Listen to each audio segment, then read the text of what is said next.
July 1st, 2025. Rio Hurtado Valley, Chile. A 20-inch telescope picks up something moving too fast. The Atlas system, designed to catch rocks that could hit Earth, logs the object. Within 24 hours, astronomers run the numbers. Hyperbolic trajectory. Speed 58 kilometers per second relative to the Sun, not bound to our solar system. Third confirmed interstellar visitor ever recorded. They name it 3I Atlas. By October 29th, it reaches Perihelion, closest approach to the Sun. 1.36 astronomical units out. 203 million kilometers. That's the moment when a comet burns brightest, when the science payload should be maximum, and Earth-based telescopes cannot see it. The comet vanishes behind solar glare exactly when it matters most. Solar conjunction, October 21st.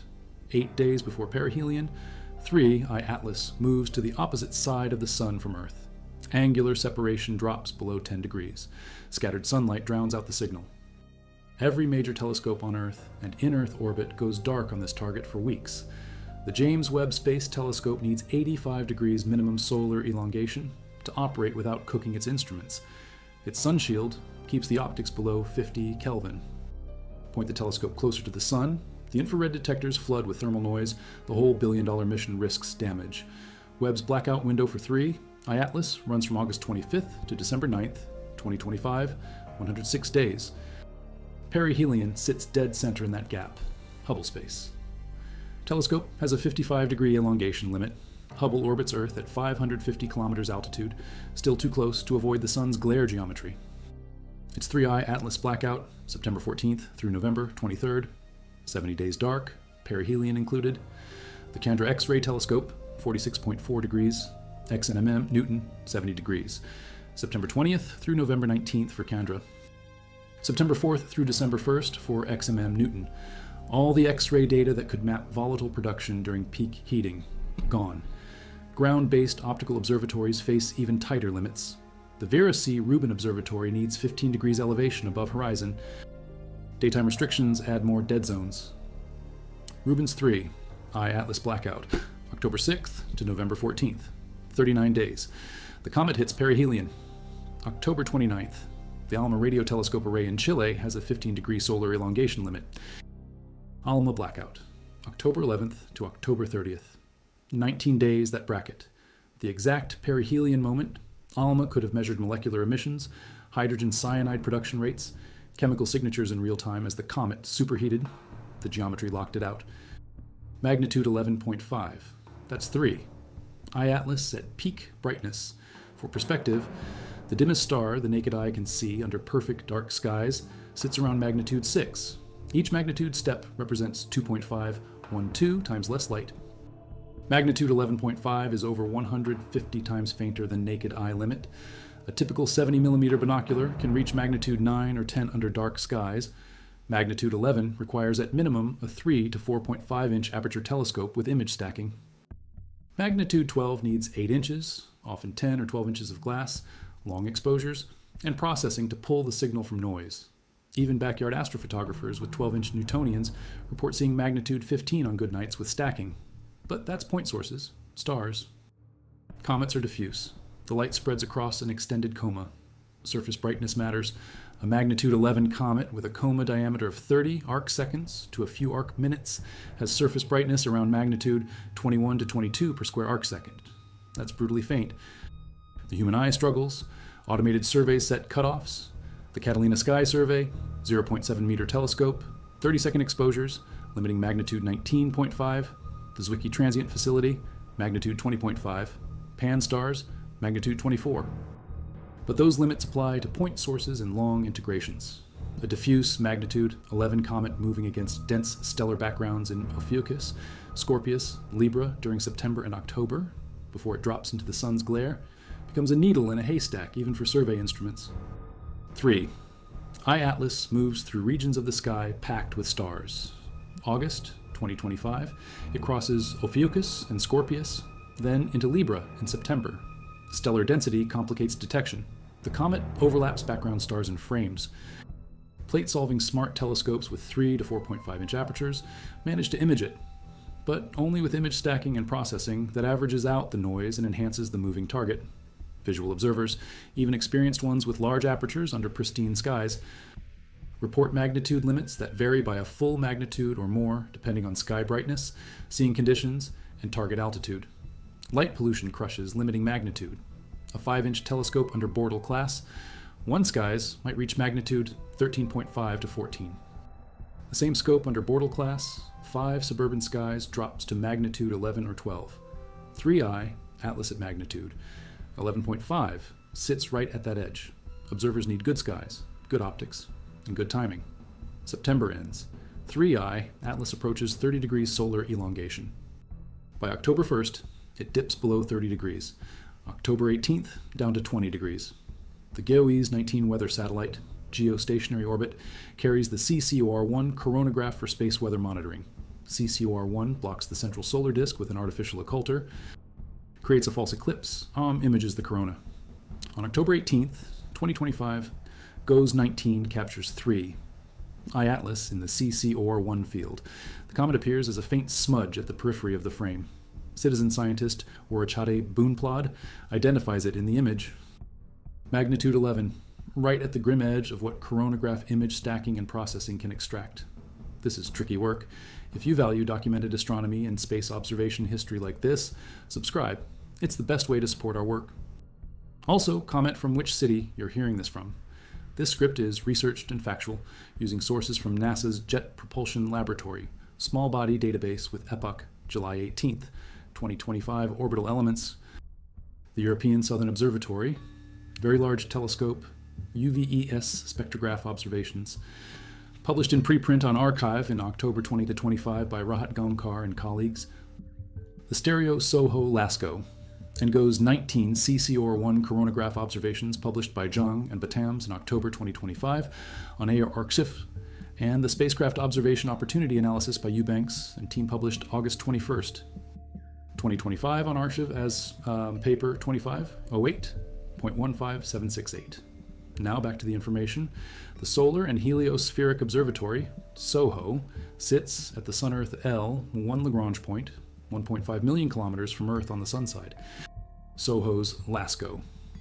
C 3 wide field coronagraph covers the field from roughly 2.5 to 30 solar radii. SOHO observed 3I, Atlas, October 15th through October 26th, 2025, shortly before Perihelion on the 29th. LASCO C3 uses a clear filter in the 520 to 770 nanometer range, occasionally switches to color filters. The comet appears in stacked frames, faint, stereo A, solar-terrestrial relations. Observatory A orbits the Sun slightly faster than Earth, positioned ahead of Earth in its orbit. Stereo A carries the SECHI instrument suite, including the HI-1 heliospheric imager and the KIOR-2 coronagraph. Stereo a tracked 3, I-Atlas through September and October 2025 using HI-1 and KIOR-2.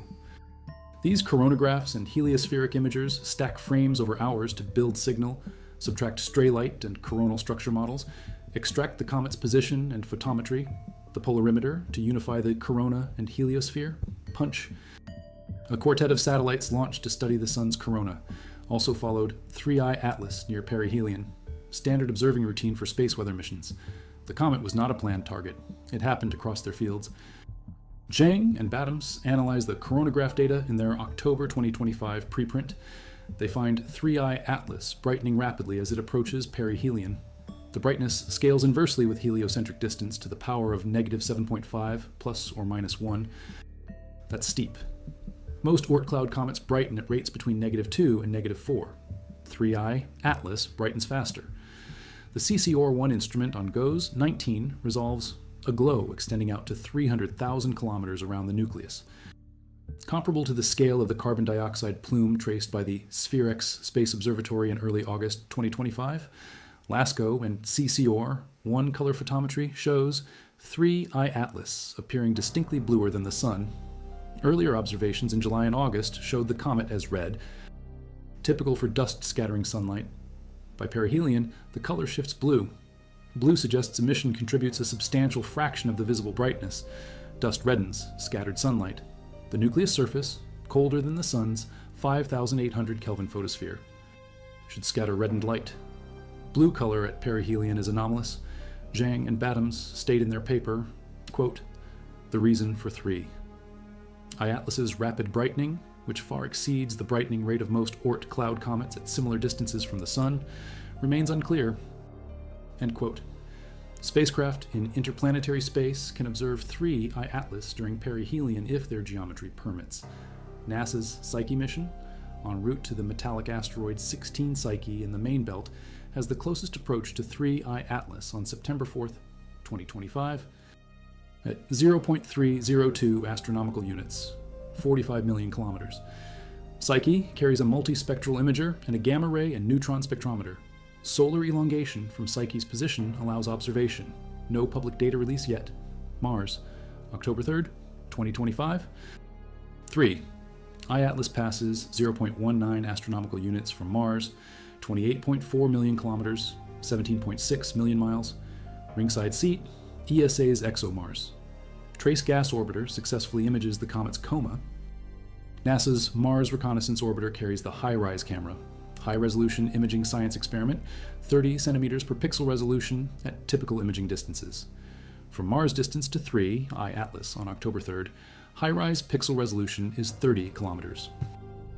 20 times better spatial resolution than Hubble achieved on July 21st, 2025, when Hubble imaged the comet at 570 million kilometers distance. The HiRISE images, as of early November 2025, have not been publicly released. NASA's MAVEN orbiter, Mars Atmosphere and Volatile Evolution, and the United Arab Emirates. HOPE orbiter also have observation opportunities. Mars flotilla data could show the coma structure, nucleus size, tail morphology, brightness distribution at unprecedented resolution. The data sits in pipelines. ESA's Jupiter Icy Moons Explorer, JUICE, launches 2023 Puertos en route to Jupiter system, currently an interplanetary cruise. JUICE passes within 64 million kilometers of 3I Atlas on November 4th, 2025, 6 days after perihelion. Best post-perihelion spacecraft view. JUICE carries the Janus visible imager, the MAGIS infrared spectrometer, and the SWI submillimeter wave instrument. These instruments can detect coma gas composition, surface properties, thermal emission.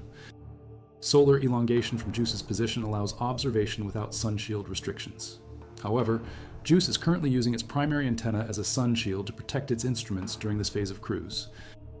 It won't be able to transmit the 3I Atlas observation data back to Earth until February 2026. The data exists. It's stored on board. Ground stations wait. NASA's Juno orbiter at Jupiter has a close approach opportunity on March 16th, 2026, when 3I Atlas passes 0.36 astronomical units from Jupiter, 54 million kilometers. By then, the comet moves outbound, fading. Juno's ultraviolet spectrograph, infrared auroral mapper, and microwave radiometer can characterize outgassing patterns. Thermal emission potential radio signatures.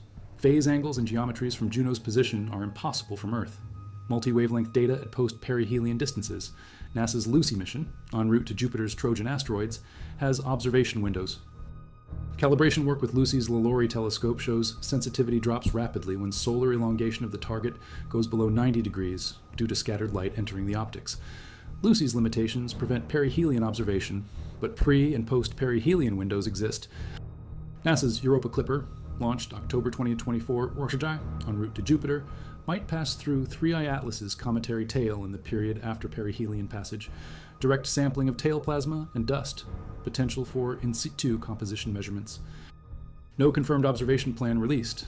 Parker Solar Probe, NASA's mission flying through the Sun's corona, has perihelion passages at 0.046 astronomical units, about 7 million kilometers from the Sun. Parker could theoretically observe 3I Atlas during the comet's perihelion if the geometry lines up. Parker carries the Whisper Wide Field Imager for coronal imaging. No public announcement of 3I Atlas observations from Parker. Solar Orbiter. ESA and NASA mission orbiting the Sun in an elliptical path between 0.3 and 0.9 astronomical units offers another vantage point away from the Earth's sunline. Solar Orbiter carries coronagraphs and heliospheric imagers. Again, no public observation plan for 3I Atlas released as of early November 2025. Astronomers plan observations. Spacecraft operators consider ad hoc targets. 3I Atlas perihelion is October 29th, 2025.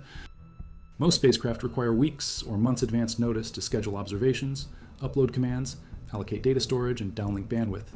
3. iAtlas, discovered July 1st. By mid-July, orbital parameters confirmed interstellar origin. By early August, scientific community mobilizes. Paper submit in August on observation strategies. Psyche encounter September 4th happens. Mars encounters October 3rd happen. But between mid-October and mid-November, when 3 iAtlas sits behind the Sun from Earth's view, spacecraft observations depend on each mission's priorities: fuel budgets, instrument pointing limits, and data transmission capacity. JUICE will provide data in February. High-rise images remain embargoed. The public waits. July 20th, 2025. The Very Large Telescope in Chile, the VLT, UVES, ultraviolet, and visual spectrograph, detects atomic nickel vapor in 3 iAtlas's coma at 3.88 astronomical units from the Sun, nearly 4 times Earth's distance. Unexpected. The surface temperature at that distance is far too low for nickel sublimation from refractory minerals. Nickel emission appears in comets occasionally, but usually alongside iron, usually much closer to the Sun. 3. iAtlas shows nickel without iron. Rahat Gaonkar and colleagues at the Pontifical Catholic University of Chile publish observations. In October 2025 preprint, they track the comet from July through August as it moves from 4.4 to 2.85 AU. Nickel emission detected at every observation window. Iron emission only detected at heliocentric distances smaller than 2.64 AU. The nickel to iron ratio is extreme. High production rate of nickel atoms, high nickel to iron abundance ratio, making 3 iAtlas exceptional compared to solar system comets and the previous interstellar comet 2 I Borisov.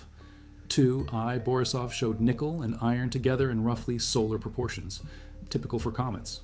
August 14th, 2025, VLT detects cyanide, CN, gas in 3 iAtlas. Rapid and steady increase in nickel and cyanide concentrations through July and August as the comet heats.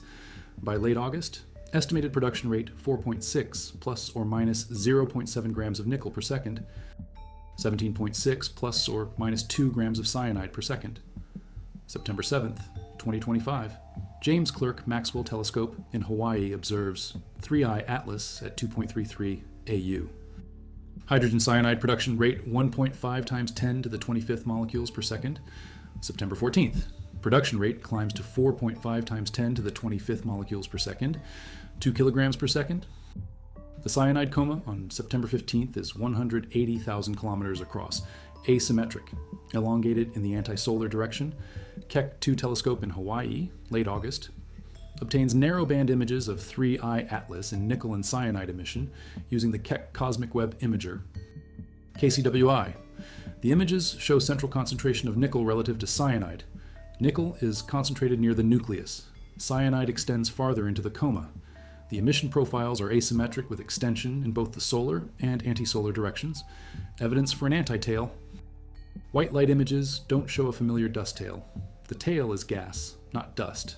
Sunlight pressure pushes dust away. Gas tails follow different physics. Nickel without iron. The VLT observers propose several mechanisms. Nickel could be released from organometallic compounds that decompose at low temperatures under solar ultraviolet radiation. Nickel tetracarbonyl NiCO4 is highly volatile. It breaks apart easily when exposed to UV light, releasing nickel atoms and carbon monoxide. Industrially, on Earth, nickel tetracarbonyl is used in the Mond process to refine nickel, separating it from iron. The carbonyl pathway produces nickel without iron. This is how human industry creates nickel alloys for spacecraft and satellites. Iron corrodes. Nickel resists. Space hardware uses nickel-rich alloys. The presence of nickel tetracarbonyl chemistry in a natural comet is speculative but offers a pathway. Space weathering over millions of years in interstellar space, cosmic ray bombardment, could alter the surface chemistry, create conditions for organometallic formation. The VLT paper states the nickel emission in 3 iAtlas is still consistent with predictions that it should have a metal-poor composition. The absolute amount is not excessive. The ratio to iron is the anomaly. August 6th, 2025. James Webb Space Telescope makes its first observations of 3 iAtlas using the NIR spec near infrared spectrograph. NASA announces results. August to 25th. JWST detects carbon dioxide, water vapor, carbon monoxide, carbonyl sulfide. The carbon dioxide to water ratio in the coma is among the highest ever seen in any comet. Solar system comets typically have water as the dominant volatile. 3I Atlas has carbon dioxide dominating. 95% carbon dioxide, 5% water. Almost no carbon monoxide in the dust composition measurements. This is completely unlike any comet previously observed. Stephanie Milam, astrochemist at NASA Goddard in Amsterdam, suggests the comet may have a cooked shell on its surface where carbon dioxide ice is formed during its long journey through interstellar space. Floating through near absolute zero void for eons, exposed to constant cosmic radiation, the surface chemistry changes. Carbon dioxide excess could be venting from this altered layer as the sun heats the nucleus. Spherex Space Observatory, August 8th through 12th, 2025, traces a carbon dioxide plume around 3I Atlas, extending 300,000 kilometers. Hubble images from July 2025 show a very faint broad tail pointing away from the sun. Anti-solar tail, common feature, dust pushed by radiation pressure. By late August, Gemini South Telescope shows the anti-solar tail grown to 30 arcseconds angular length, 56,000 kilometers physical length. The tail is expected to grow as the comet approaches perihelion with changing viewing geometry and increasing activity. If you value documented interstellar object research like this, subscribe. It's the best way to support our work. Also, comment from which city you're hearing this from. This script is researched and factual, using sources including the James Webb Space Telescope NIR spec observations, with results announced August 25th, 2025 by NASA. The Very Large Telescope UVES spectroscopy, published by Rahat Gaonkar and team at Arxiv Preprint. The Keck 2 Telescope KCWI imaging, published by Hugendam and colleagues in October 2025. And the SETI Institute's analysis by Marchus and Graykowski in their October 2025 Perihelion update. These sources demonstrate deep technical observation from multiple independent facilities, not speculative reporting. Now back to the information. Unistellar network. Decentralized array of small, smart telescopes operated by citizen scientists worldwide. Apertures just 3 to 4.5 inches. Despite the faint magnitude, unistellar telescopes detect 3I Atlas, using image stacking techniques compensating for rapid motion. Early brightness measurements show a steep increase in luminosity, consistent with dynamic new comets making their first close approach to a star. Rapid brightening reflects sublimation of volatile compounds unaltered since formation. Just before 3, I Atlas becomes unobservable. In late September, unistellar data shows an unexpected surge in brightness. Brightening exceeds predictions, hinting at either a sudden outburst of gas or an increase in surface activity. Space-based solar observatories later confirm the brightening persists through perihelion. Zhang and Badams extrapolate perihelion brightness using coronagraph data to about 9th magnitude, considerably brighter than originally forecast. They suspect the increase may be driven by visible gas emissions. 3I Atlas will likely emerge from solar conjunction considerably brighter than when it entered. November. 3I Atlas emerges from behind the sun, low in the morning sky before sunrise. Visibility from mid-November onward for ground-based telescopes in the northern hemisphere. Predicted magnitude around 12 to 13 as it moves away from the sun and dims. Telescopes with 20 centimeter aperture minimum are necessary under dark sky conditions. The comet moves through Virgo and Leo in December. Closest approach to Earth. December 19th, 2025, mass 1.8 AU, 269 million kilometers. Still far. No threat. Hubble will perform ultraviolet spectroscopy in November to determine composition of gas emissions, sulfur to oxygen ratio, monitor the comet on its way out of the solar system. JWST scheduled to make next observations in December, or after perihelion, once the solar elongation exceeds 85 degrees again. High-resolution spectra from Keck, VLT, Gemini during the December window, ground-based campaigns. The data collected from amateur astronomers and major observatories during the passage will inform future missions. ESA's Comet Interceptor mission, designed to rendezvous with a future interstellar object or long-period comet, treats 3I Atlas as a rehearsal. Frank Marcus, SETI, Institute planetary astronomer, states, quote, "Each one of these discoveries is a rehearsal. We are learning how to observe, interpret, and react quickly so that next time we'll be ready to send a spacecraft," end quote. The observation gap at perihelion is not conspiracy.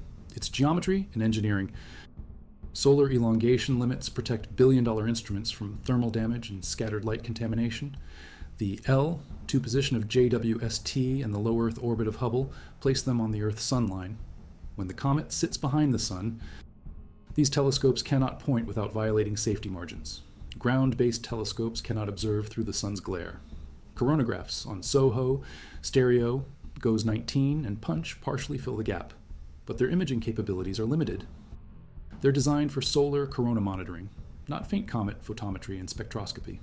The signal-to-noise at magnitude 11 in a coronagraph field requires extensive stacking. Spacecraft like Psyche, Mars orbiters, JUICE, Juno, and others have different vantage points. They observe when solar elongation from their positions allows. But these are ad hoc observations, not primary mission objectives. Data processing takes time. Public release schedules vary by agency and mission. The faintness of 3i Atlas compounds the problem. Magnitude 11.5 is accessible to dedicated amateurs with good equipment and skies, but not trivial. Professional survey telescopes detect it, but with limited spectroscopic capability. High-resolution spectroscopy requires large apertures and long integration times. The comet's diffuse coma spreads the light. Surface brightness per square arc second drops into the magnitude 20+ range. Human visual observers at the eyepiece struggle, even with 12-inch apertures under pristine conditions. CCD imaging with stacking succeeds. But during solar conjunction, neither visual observation nor CCD imaging from Earth works. The sun is in the way. The coronagraph observations do provide critical data. LASCO C3, CCOR1, Stereo Core 2, and HI1 track the comet through late October. They measure photometry. Brightness changes, coma size, color. Jung and Badams derive the rapid brightening curve. They estimate perihelion magnitude. They note the blue color anomaly. The spatial resolution is coarse, tens of thousands of kilometers per pixel, but the temporal coverage is continuous. Every image adds signal. Stacking reduces noise. The comet's motion relative to the stellar background helps separate it from instrumental artifacts and coronal structures. The coronagraph teams process frames, subtract background models, extract comet-centered cutouts, stack those cutouts. The stacks yield high signal-to-noise images despite the faint object. Without these coronagraphs, the perihelion phase would be completely unobserved. Mars high-rise images will eventually release. 30 kilometer per pixel resolution on 3i Atlas from 28 million kilometers is 20 times better than Hubble from 570 million kilometers. High-rise can measure the nucleus size, resolve the inner coma, detect surface features, if any exist, measure dust production from near nucleus jets. The nucleus diameter estimates from Hubble range from 0.32 to 5.6 kilometers, most likely less than 1 kilometer. High-rise can constrain that. If the nucleus is 5 kilometers, towers. High-rise. Pixels resolve it into a 150 pixel span. If the nucleus is 1 kilometer, it's 30 pixels across. Either way, the images will show structure. Dust jets, coma asymmetries, rotation state. Frank Marchus notes the high-rise opportunity in the SETI Institute's Perihelion update. The delay in public release could be due to processing time, data validation, or mission priorities. Mars reconnaissance. Orbiter has ongoing Mars surface imaging campaigns. Ad hoc comet targets get queued. JUICE data. In February 2026, we'll provide post-perihelion spectroscopy and photometry. MAGIS infrared spectrometer covers 1 to 5.5 microns. SWI submillimeter wave instrument detects gas emissions, molecular lines. Janus visible imager provides context. The geometry from JUICE on November 4th, 6 days post-perihelion, allows phase angle and wavelength coverage impossible from Earth even if Earth were in favorable position. Observing a comet from multiple vantage points, multiple phase angles, reveals the three-dimensional structure of the coma and tail. Earth-based observations are limited to near zero phase angle or constrained geometries depending on the object's orbit. JUICE, at 64 million kilometers offset from the Earth's sunline, sees different illumination, different scattering properties. The combination of Earth-based post-conjunction observations in December and JUICE data in February will build a comprehensive picture. Juno in March 2026. By then, 3i Atlas at Jupiter distance, 0.36 AU flyby.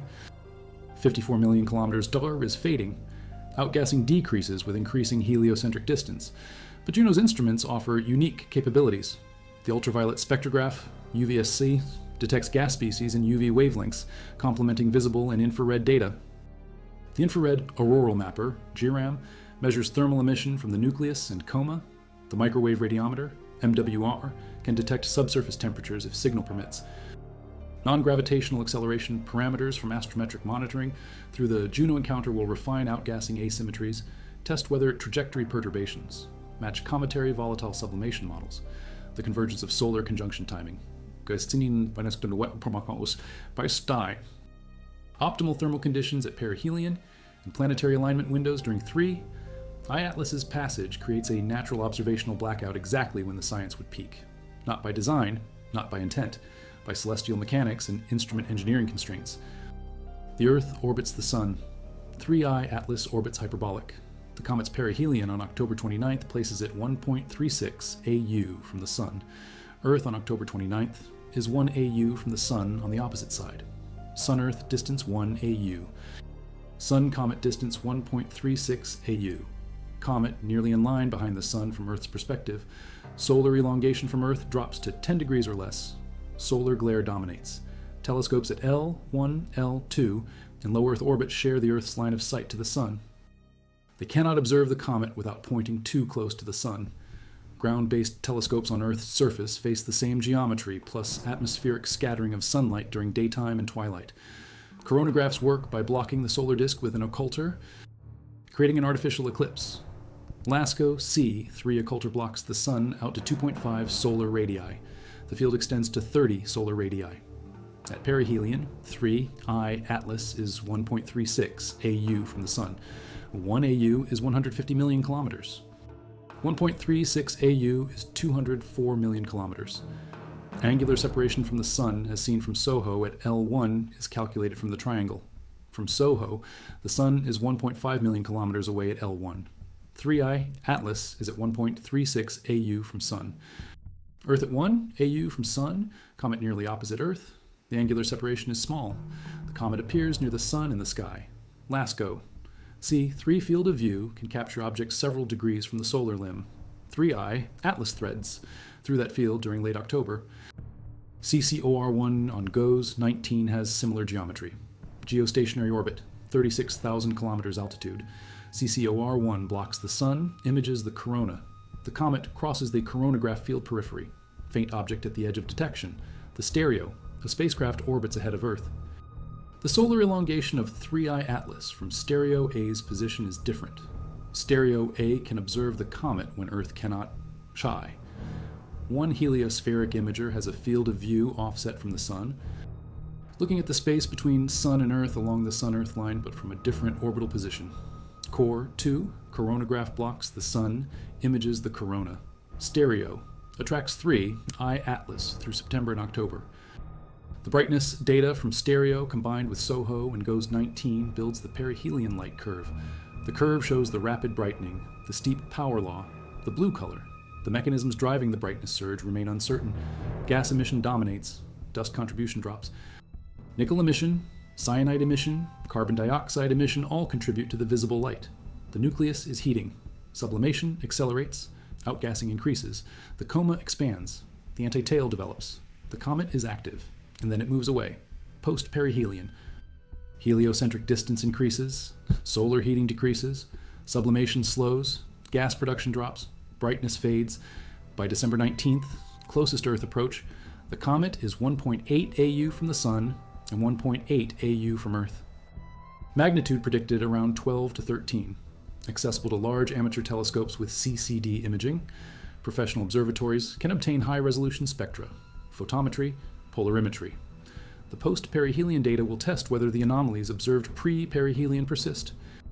Nickel without iron, carbon dioxide, rich composition, rapid brightening, blue color, antitail morphology, non-gravitational acceleration. If these features continue post-perihelion, they characterize the object. If they change or disappear, they were transient effects driven by perihelion heating. The comparison to 2I Borisov is direct. 2I Borisov, second interstellar object, discovered August 30, 2019. Gennady Borisov, amateur astronomer, detects it at 3 AU from the Sun. Solar elongation 37 degrees. 2. I.G. Borisov displayed normal cometary behavior, water-dominated composition, dust and gas tails, cyanide and carbon emissions, typical of solar system comets. Nickel and iron appeared together in solar proportions. 2I Borisov came from a different star system, but looked like a solar system comet. 3I Atlas comes from a different star system and looks anomalous.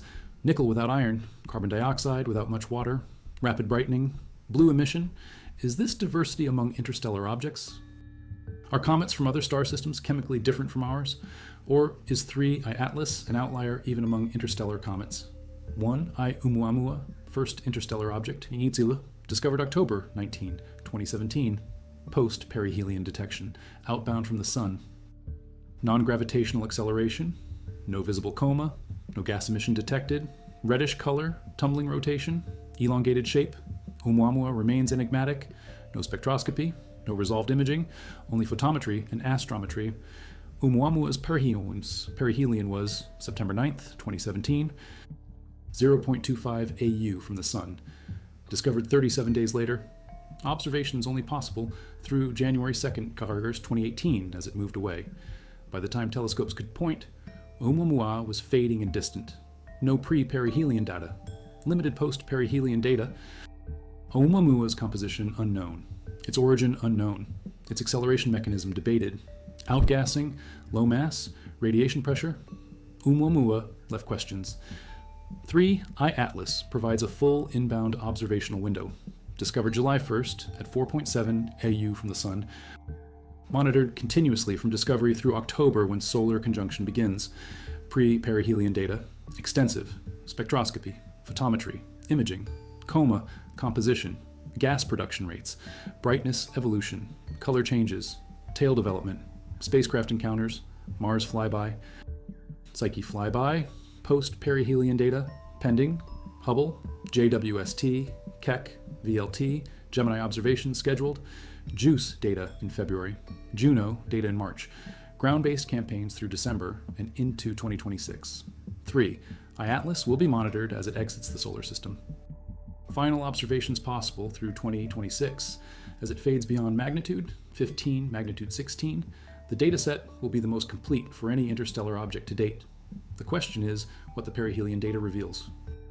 The coronagraph observations show rapid brightening and blue color. The spacecraft observations from Mars and JUICE will add spatial resolution and spectral range. The high-rise images could resolve the nucleus, measure size, detect surface features.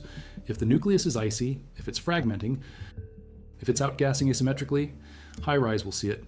If the nucleus has a solid crust, if jets are localized, if the surface is heterogeneous, high-rise will show it. 30 km per pixel resolution on a 1 to 5 kilometer nucleus provides tens to hundreds of resolution elements. That's enough to see structure.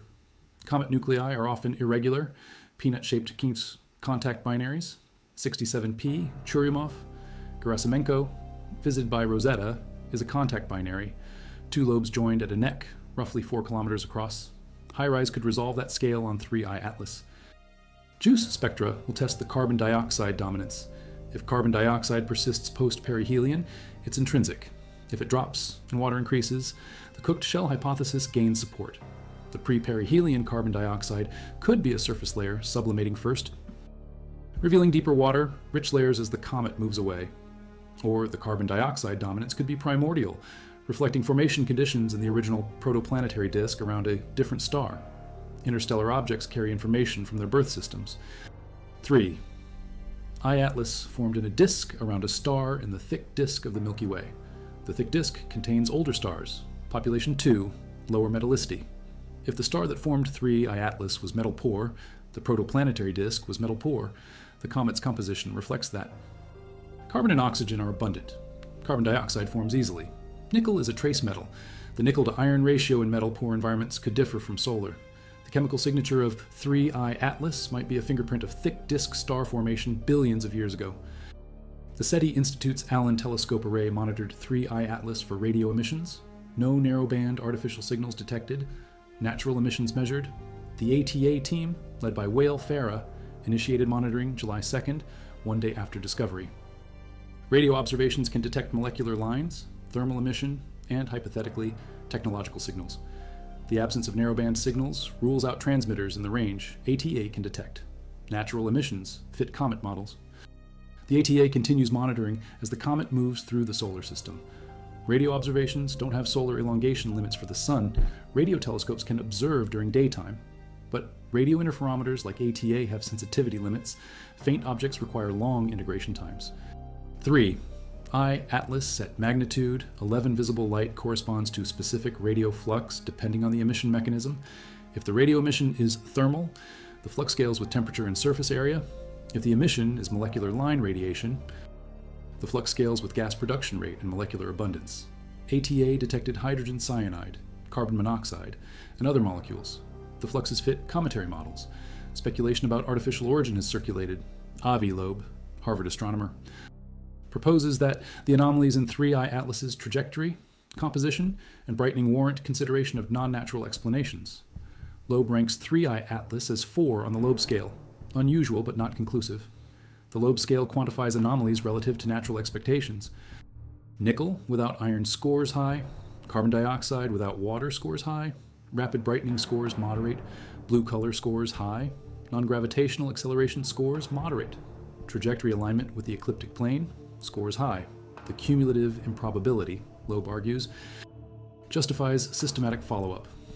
Other astronomers, Chris Lintott, Scott Manley, David Kipping, Daryl Silliman, immediately criticized Loeb's speculation. The overwhelming consensus is natural comet. Silliman, who led the first published study on 3I Atlas, states, quote, "There have been numerous telescopic observations of 3I Atlas demonstrating that it's displaying classical signatures of cometary activity." End quote. The nickel without iron is unusual but explained by low-temperature organometallic chemistry. The carbon dioxide dominance is unusual but explained by surface processing during interstellar travel. The rapid brightening fits dynamic new comets. The blue color fits emission-dominated spectrum. The trajectory alignment is statistically rare but not impossible. Thick disk interstellar objects have random arrival directions. A few percent arrive near the ecliptic plane by chance. The scientific method requires evidence. Extraordinary claims require extraordinary evidence. The data on 3I Atlas, extensive and growing, fits a natural comet hypothesis with some unusual properties. The unusual properties reflect the object's interstellar origin and long journey through space. Comets from other star systems may have different compositions than solar system comets. The diversity is expected. The absence of iron despite nickel presence is the strongest anomaly. The VLT team proposes natural mechanisms, nickel tetracarbonyl chemistry, organometallic compounds, low temperature release. These mechanisms are speculative but plausible. The alternative, industrial refinement, requires technology. Technology requires intent. Intent requires intelligence. Intelligence requires evidence beyond chemical anomalies, radio signals, optical signals, non-gravitational maneuvers inconsistent with outgassing, resolve structures inconsistent with natural shapes. None of these are present in 3I Atlas data. The object behaves like a comet. It looks like a comet in images. It outgasses like a comet. It brightens like a comet. The composition is unusual. The behavior is not. The perihelion passage on October 29th, 2025, occurs behind the Sun from Earth's view. Coronagraph observations partially cover the gap. Spacecraft observations from Mars and JUICE cover the gap from different angles. The data, once fully processed and released, will fill in the perihelion phase. The Earth-based observational blackout is frustrating for astronomers and the public, but it's a consequence of geometry, not secrecy. The telescopes cannot point at the Sun. The coronagraphs can image near the Sun, but with limited capability. The spacecraft can observe from off-axis positions, but with processing delays. The system works as designed. The data accumulates, the analysis proceeds, the peer review filters, the publications follow, the story unfolds. December 19th, 2025. 3. I-Atlas closest to Earth. 1.8 AU. Magnitude 12 to 13. Amateur astronomers with 20-centimeter scopes and CCD cameras can image it. Professional observatories can obtain spectra. The post-perihelion data will test pre-perihelion findings. Does the nickel emission persist? Does the iron emission increase? Does the nickel to iron ratio normalize? The VLT paper notes the ratio decreases rapidly with decreasing heliocentric distance during the approach. As the comet heats, iron starts appearing. By perihelion, does iron catch up? Post-perihelion, as the comet cools, does nickel dominate again? The time evolution of the nickel to iron ratio constrains the release mechanism. If nickel comes from low-temperature organometallic compounds, it dominates at large distances and decreases at small distances as higher temperature minerals sublimate and release iron. The pattern observed fits that model. Carbon dioxide, JWST measures 95% carbon dioxide, 5% water in the dust, around 3. I-Atlas in early August at 3.3 AU. Does this ratio hold through perihelion? Post-perihelion JWST observations in December will measure the composition again at larger distance. If carbon dioxide drops and water increases, the surface layer hypothesis is supported. If carbon dioxide remains dominant, the composition is intrinsic. If carbon dioxide increases further, something else is happening. The Spherex plume measurement in August shows 300,000 kilometer scale carbon dioxide emission. The coronagraph observations in October show similar coma size. The scale is consistent with cometary outgassing. The production rates are high. The comet is active early. Comets that start activity far from the sun often have volatile rich compositions. Supervolatiles like carbon monoxide and carbon dioxide sublimate at lower temperatures than water ice. A carbon dioxide rich nucleus becomes active at 3 to 4 AU. A water-rich nucleus becomes active at 2 to 3 AU. 3I-Atlas activates at 4 AU+. It's carbon dioxide rich. The JWST data confirms it. March 16th, 2026, Juno encounters 3I-Atlas at Jupiter distance, 0.36 AU, 54 million kilometers. The comet by then is fading. Heliocentric distance over 4 AU. Outgassing reduced, brightness dropped. Magnitude 13 or 14. Juno's instruments, designed for Jupiter, can adapt. The ultraviolet spectrograph detects gas emissions. The infrared auroral mapper images the thermal emission. The microwave radiometer probes the subsurface if signal permits. The data from Juno, combined with data from Mars, JUICE, Hubble, JWST, Keck, VLT, Gemini, and ground-based amateurs, builds a comprehensive dataset spanning discovery in July 2025 through March 2026 and beyond. 9 months. Pre-perihelion, perihelion, post-perihelion. Multiple wavelengths, multiple geometries, multiple facilities. The dataset will be the benchmark for future interstellar object studies. The lesson is clear. Solar conjunction is predictable. Ephemeris calculations show when an object moves behind the Sun from Earth for 3I-Atlas. The conjunction was known in July when the orbit was computed. The perihelion date, October 29th, was known. The solar elongation during perihelion, 10 degrees or less, was known. The observational blackout from Earth and Earth orbit telescopes was predicted. The coronagraph capabilities were known. The spacecraft geometries were calculated. The observation windows for Psyche, Mars orbiters, JUICE, Juno were planned. The paper by Eubanks and team, published August 21st, 2025, lays out the spacecraft opportunities.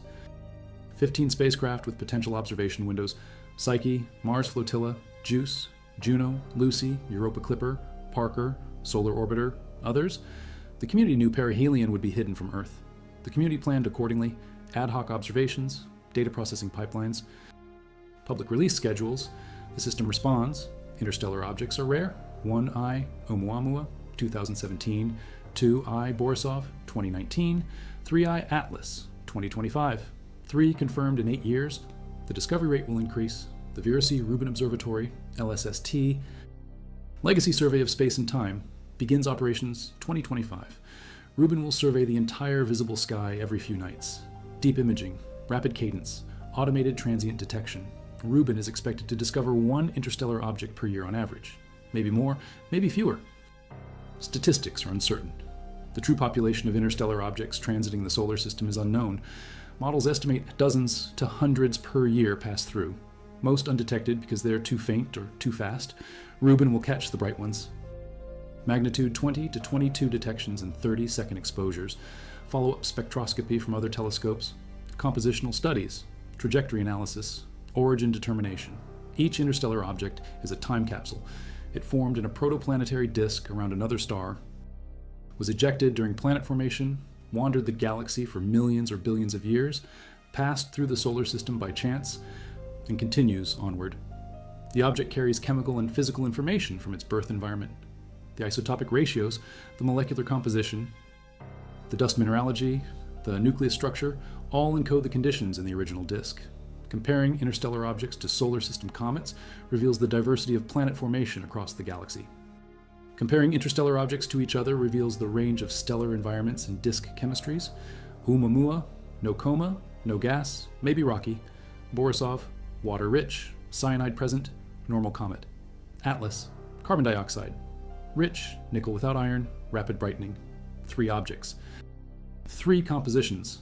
Sample size, 3. Statistics weak. But the trend is diversity. Thick disk versus thin disk. 3. I Atlas originates from the thick disk of the Milky Way. The trajectory traced backward intersects the thick disk region. The thick disk is older, lower metallicity, different stellar population. Stars in the thick disk formed 8 to 10 billion years ago. The Sun formed 4.6 billion years ago in the thin disk. 3. I Atlas is ancient. Its parent star, long dead or relocated. The comet wandered interstellar space for billions of years before entering the solar system. Cosmic ray exposure, UV photolysis, sublimation in the interstellar medium, all weathered the surface. The interior remains pristine, frozen since formation. When 3 I Atlas heats at perihelion, the surface layers sublimate first, the altered layers, then deeper, unaltered layers, the composition evolution during perihelion passage maps. The stratification, early activation releases processed material, peak activation releases primordial material, late activation releases processed material again. The timeline of gas and dust production rates, molecular abundances, isotopic ratios, all encode the history. The observational blackout at perihelion is a gap, not a void. Coronagraphs observe, spacecraft observe, data accumulates. Processing takes time, public release follows, the science proceeds, the picture completes, the question answered. 3I Atlas, interstellar comet, active, carbon dioxide, rich, nickel anomaly, rapid brightening, blue emission, anti-tail, natural object with unusual properties. The properties reflect the object's interstellar origin and long journey. The perihelion passage, hidden from Earth by the Sun, still observed by coronagraphs and spacecraft, still measured, still recorded. The data exists. The analysis continues. The papers publish. The story told. November 2025. 3 I Atlas emerges from behind the Sun. Morning sky, low in the east before dawn. Magnitude 12. Telescopes point. CCDs capture. Spectrographs disperse. Data flows. Hubble schedules ultraviolet spectroscopy.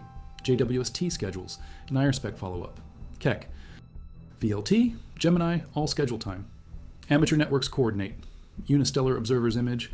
SETI, Allen telescope. Array listens. Radio emissions measured. Molecular lines detected. Production rates calculated. The comet fades as it moves away. By December, magnitude 13.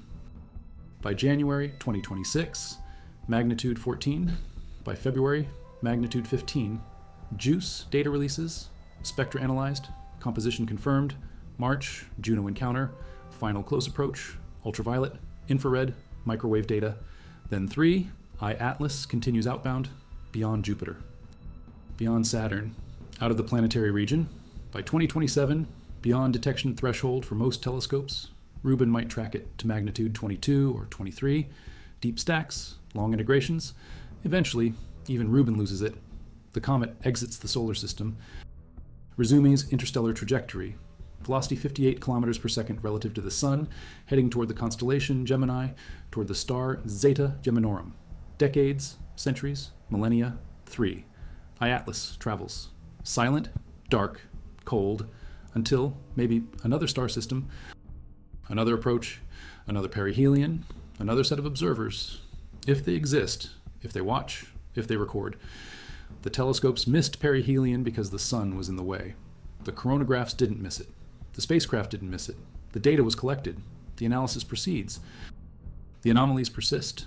Nickel without iron remains unexplained by conventional mechanisms. Organometallic compounds remain speculative. The alternative explanations remain controversial. The science continues. The observations continue.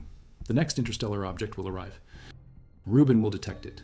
The community will mobilize. Spacecraft will observe. Telescopes will point. The solar conjunction geometry will recur or not, depending on the trajectory. The lessons from 3I Atlas will guide the response. The data pipelines are tested. The coordination works. The system adapts. The knowledge grows. 3I Atlas reaches perihelion. October 29th, 2025, at 11:47 Universal Time, 1.36 AU from the Sun, 203 million kilometers, opposite Earth, solar elongation 10 degrees plus or minus.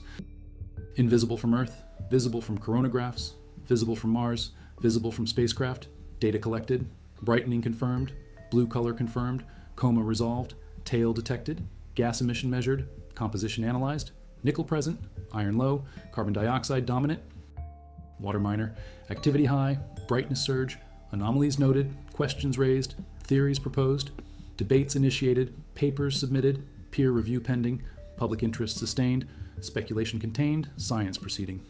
And in February 2026, JUICE transmits data. HiRISE releases images, the nucleus resolved, surface features mapped, the chemical profile complete, the anomalies explained or deepened, the narrative closes or opens, the object categorized or reclassified, natural or not, comet or not. The data decides. The sun moved between Earth and Three-Eye Atlas in October. The telescopes went dark, the coronagraphs stayed lit, the spacecraft stayed watching. The data kept flowing. That's why the telescopes missed perihelion. That's what actually matters.